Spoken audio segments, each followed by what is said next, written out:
I mean, to a certain extent, you could say that Irish writers have always been subversive in some way, and they found a very easy target in the conquerors, that they could subvert English society and English literature and the whole English establishment by writing. Yeah. And how was the females and all that? Were they recognized? Did female authors were as heard as males?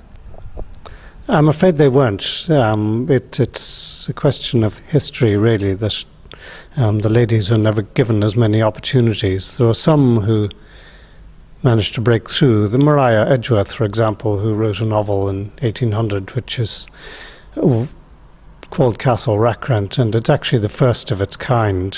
People up till then had been writing fantasies and London-based novels, and she wrote a novel about what was happening around the country, and it was a great influence.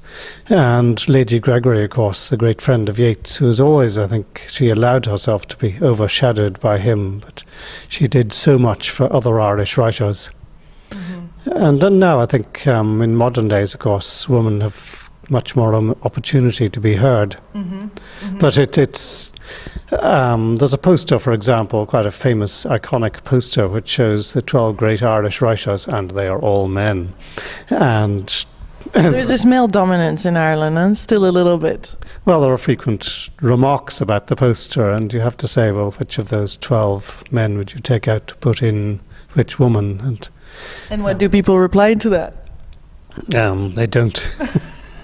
Is that the Irish way of doing things? I suppose, well, you could do an Irish woman writer's poster, but yes, historically, I suppose most of the great names have been men because they got better opportunities, and obviously over the past 100 years things have changed.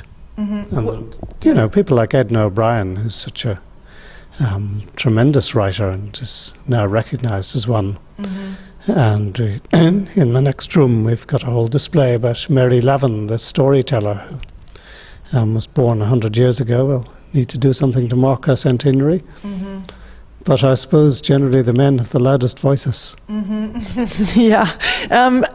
I love that there's a lot of like objects from those authors here at the museum, and there's been a lot of donations, and families of authors have led you objects too, and there is something there that I'm touched by, that people contribute to this and want to make this place a real living museum. How is this working? Are you how just people spontaneously come to you? This is They do. Well, I think, you know, it's wonderful that so much of what we have has actually been given to us, and not just picked up in the marketplace. And that it's people who feel that we can actually represent their family or their friends by having them displayed here in the museum. This quite recently, the widow of Benedict Kiley, the great Irish short story writer, came and presented portraits to us, which I'm in the process of displaying, and a wonderful old blackthorn stick, which was his constant companion. And that's the kind of thing you can't go out and buy in the auction rooms. It's great to have that personal touch. And I feel, well, people do feel that having their writers represented here is important. That's not just a question of us accumulating material. It's also important that we should recognise writers by having them featured in our collection. Yeah. Why is it so important to you to have museums like these in cities? Because if they're in the cities, more people can get to them. And just to have people come in and see these things, to find out all about Irish writers, it's better than having them tucked away in a safe or being kept in a basement. Especially in this internet world, because everything is digital, and I feel personally that it's wonderful to be in contact with great souls, with great men and women that have changed the course of the history and have educated us around the world about a particular culture and events. Yes, I mean, yes, as you say, you can learn a lot on the internet, but I think people really appreciate being able to come here and see the real thing, the three-dimensional object, and know that it hasn't been photoshopped or... Yes, yes. I know you're also you have a quite interesting background. I mean, why did you decide to become the director, the curator of this place, the Dublin Writers Museum, and also the James Joyce Tower? Is it? It is. I suppose I don't know how much of it was my decision, but what do you mean by that? Right, well, it's over 30 years now since I became the curator of the James Joyce Museum in the Martello Tower in Sandy Cove, which is a very special place in world literature because it's the building where Ulysses opens. And so there's wonderful things there, and I've always loved the place. And it was run by the Dublin Tourism Organisation. And they decided that they would open a Dublin Writers Museum here in 1991, just over 20 years ago. So happy anniversary! Oh, thank you very much. Yes, we celebrated our birthday just a few months ago. So anyway, this is a project which had been going for some time, and they finally managed to get a suitable building, this wonderful one we're sitting in now, and also the money to get it going. And I suppose as I was already in the company, that in fact for 10 years I was already in a way the literary heritage representative in the company, so it seemed logical enough to become the curator here as well. Does that mean sacrificing part of your life too, to be so much, to handle so much, or does that bring even more into your life and you're enjoying this? I don't think I consider it a sacrifice. Obviously I have to spend a lot of my time reading good books. That's wonderful. If there is something that you want to share with people watching all around the world that love reading, that love history, what would it be? You know, I think thanks to the internet, we're all connected through the web now, and we can share pretty powerful messages. We can speak our heart or say something that is important to us. If there is something that you've seen going through life that you would love to share and say, or is it a personal story or something that you have observed, what would that be? You're putting me on the spot there. I do. I love that. No, in a gentle way. Yes, well, I think I'd just like people to come and see a museum for themselves. Don't just sit at home and look at it on the screen, even if that's where you're hearing about this now. Get out there and come and pick up a book, come and look at a portrait, discover the lives of the people who wrote all these things. Yeah. There's wonderful stuff here. Yes. And is the 100 years of the author of Dracula? Is it right? Death anniversary? That's right. It's tomorrow, in fact.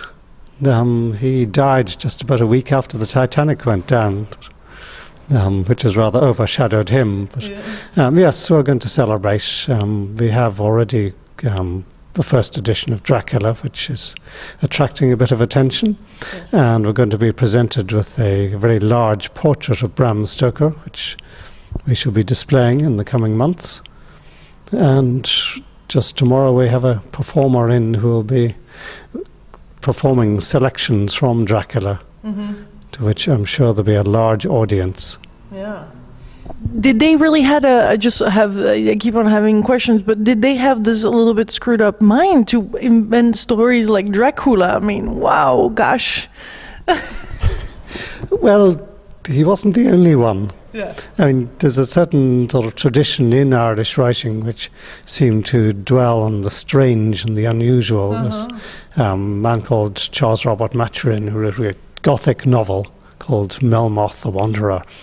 And then there was Sheridan Le Fanu, he actually wrote one of the famous vampire stories, Carmilla, which was a direct influence on Bram Stoker. So by the time that Bram came along, there was already something to work on. I suppose if you think of Oscar Wilde, who in fact was a close friend of his, who also wrote a sort of horror story, the picture of Dorian Gray, that there was a lot of creepy stuff going around. I wonder where that comes from. Why Ireland particularly? It keeps on running through my mind. Like, where does this come from? Why Irish people have this particular mind? Ireland seems to be very close to the spirit world. And I'm not talking about the ones you find in pubs. Wonderful. Well, I find that very interesting. I want to thank you for taking your time to do this interview and being a little bit outside of your comfort zone. It's a pleasure. Thank you. Much love, my beautiful co-creators from Dublin.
About Irish literature.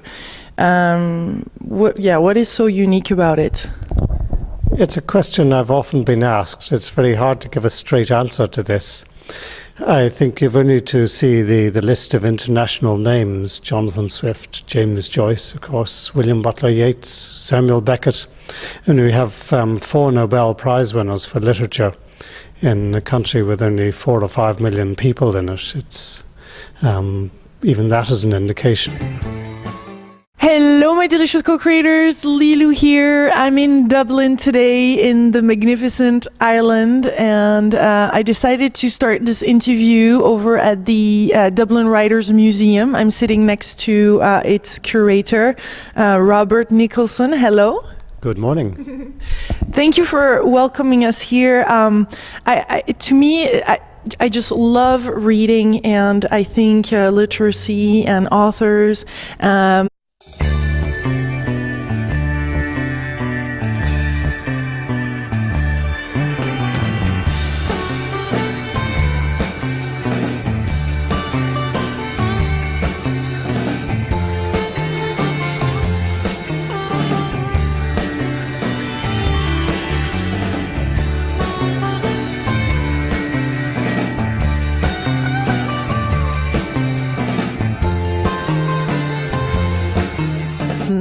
and being here in Ireland, I think it's so important to be able to speak about it and what has been its impact on Ireland, so that we can understand a little bit more the background and the country. Since I'm going to interview more recent and new authors as well, I think we can go back into a little bit of the history. And so we're here in the center of Dublin. And I would love to know from you what is so unique about the Irish. Of what a high proportion of the nation are writers. Mm-hmm. I think books and literature have always been important to the Irish. Yeah. How come? Why has it always been there? Why is Dublin one of the biggest cities for that, for books, for authors, for stories? It's one of those paradoxes. I mean, the very curious thing is that most of our famous authors actually left the country to do their writing. If you think